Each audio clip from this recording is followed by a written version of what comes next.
नमस्कार। खून की कमी या एनीमिया किडनी के मरीजों में बहुत ही कॉमन है और अधिकतर आप देखेंगे कि किडनी के मरीजों का हीमोग्लोबिन लो हो जाता है। तो इसके कारण क्या है? इसका एक महत्वपूर्ण कारण है एरिथ्रोपोएटिन हार्मोन। हमारे खून के निर्माण में किडनी मददगार होती है। जब भी ऑक्सीजन की कमी होती है और शरीर को ऐसा लगता है कि हीमोग्लोबिन के निर्माण की ज़रूरत है, तो किडनी से एक हार्मोन निकलता है जिसे एरिथ्रोपोएटिन बोलते हैं। यह हार्मोन हमारे बोन मैरो में जाता है और वहाँ सिग्नल देता है कि खून बने। और अब खून बनने के लिए चाहिए आयरन, ट्रेस मेटल्स और विटामिन्स। जब ये सब पर्याप्त मात्रा में होते हैं और एरिथ्रोपोएटिन का सिग्नल आता है तो खून का निर्माण होता है।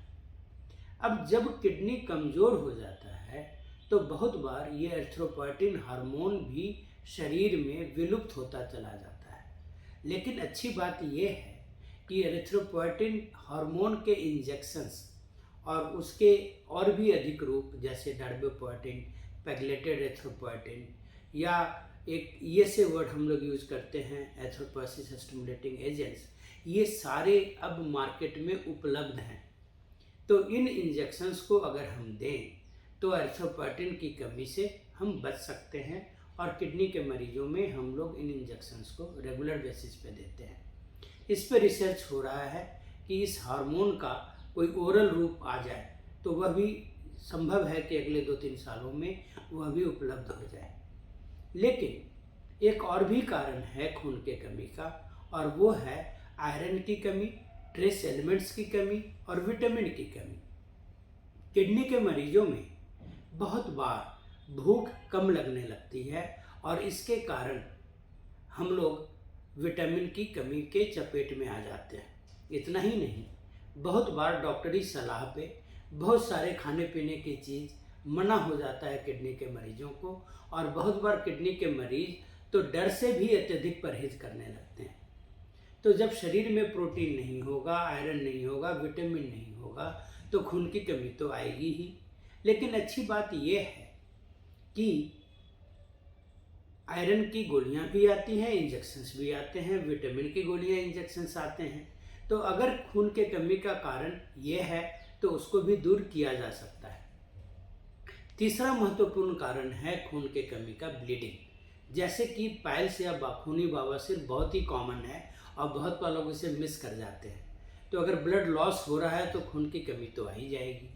लेकिन छोटे और बड़े अल्सर्स भी बहुत कॉमन होते हैं किडनी के मरीजों में और उस अल्सर के कारण ब्लीडिंग होती रहती है। बहुत बार इंटरनल ब्लीडिंग का कारण तो पेट में कीटाणु या जैसे हुकवर्म जैसे इन्फेस्टेशन के कारण भी खून की कमी आ सकती है और बहुत बार कारण गंभीर हो सकता है जैसे कि हीमोलिसिस। बहुत बार अपने खून की नाड़ियों में आरबीसी फटने लगता है, उसे हीमोलिसिस कहते हैं। और बहुत बार क्या होता है कि कुछ कैंसर जैसी बीमारियां जैसे कि मल्टीपल मायलोमा है जिसे मोनोक्लोनल गैमोपैथी कहते हैं, उसमें बोन मैरो में ही खराबी आ जाती है और खून की कमी होने लगती है। तो खून के कमी को बहुत हल्के ढंग से नहीं लेना चाहिए। किडनी मरीजों को चाहिए कि वो अपनी जांच पड़ताल करा लें। अगर आयरन या विटामिन के कमी के कारण हीमोग्लोबिन कम हुआ हो तो ये बहुत इजीली ठीक हो जाता है। हार्मोन के कमी के कारण हुआ हो वो भी ठीक हो जाता है। अगर इंटरनल ब्लीडिंग है तो उसको भी ठीक करने की प्रक्रिया है। लेकिन अगर हीमोग्लोबिन बार बार लो हो रहा हो, इन तमाम चीज़ों को ठीक करने के बावजूद, तो हीमोलिसिस या कैंसर या बोन मैरो की अन्य बीमारियों के बारे में भी जांच पड़ताल कर लेना चाहिए। धन्यवाद।